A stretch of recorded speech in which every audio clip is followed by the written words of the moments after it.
So coaches, whenever we're doing stuff with the hand cuffs on, we don't want to hit. We don't want to take a full swing. The band will pull them in all sorts of ways. That's awkward, it's uncomfortable.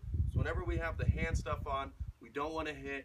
Most everyone, we're just stopping at contact just to groove that feeling. So now that we've engaged our lower half and we've grooved that muscle memory, now we want to move on to our hands. So now we're working on step 2.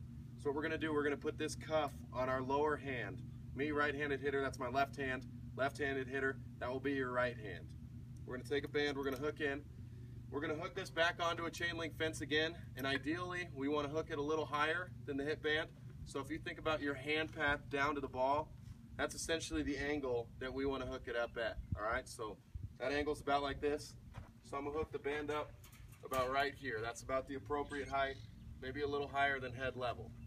Alright, and so for this first one, all we're going to do is we're just going to work on our load, because we want some type of movement back with our hands. We don't want our hands to be still before we start our swing. We're going to lose a lot of power. We're going to lose a lot of quickness to the ball.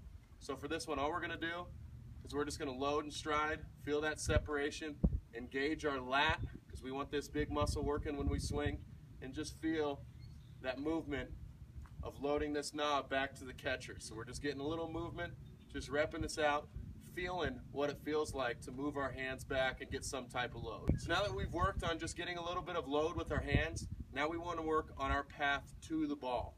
Alright, so for this one, we're going to imagine there's a dot on the knob right here, and we want to take that knob to the catcher, then we want to drive that knob straight down to the ball. Alright, so we're going to load, feel that stretch in our lat, get that good load back with our hands, and pull down to the baseball.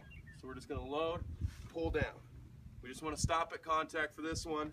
Just get that feeling of what it feels like to drive down to the ball.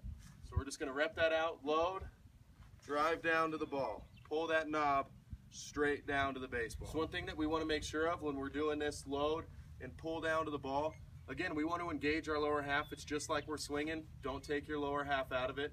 We want to groove that swinging movement and make sure that when they drive this knob down to the ball, they're not losing their back shoulder and driving like this. We want them to stay tall, to keep good body posture, not let this back shoulder drop. So you're staying just like your swing, engaging that lower half, right down to contact, staying tall with your posture, not letting your upper body collapse down. So stay tall, drive right down. Go to the iTunes or Google Play app stores and download the free PC360 baseball hitting app.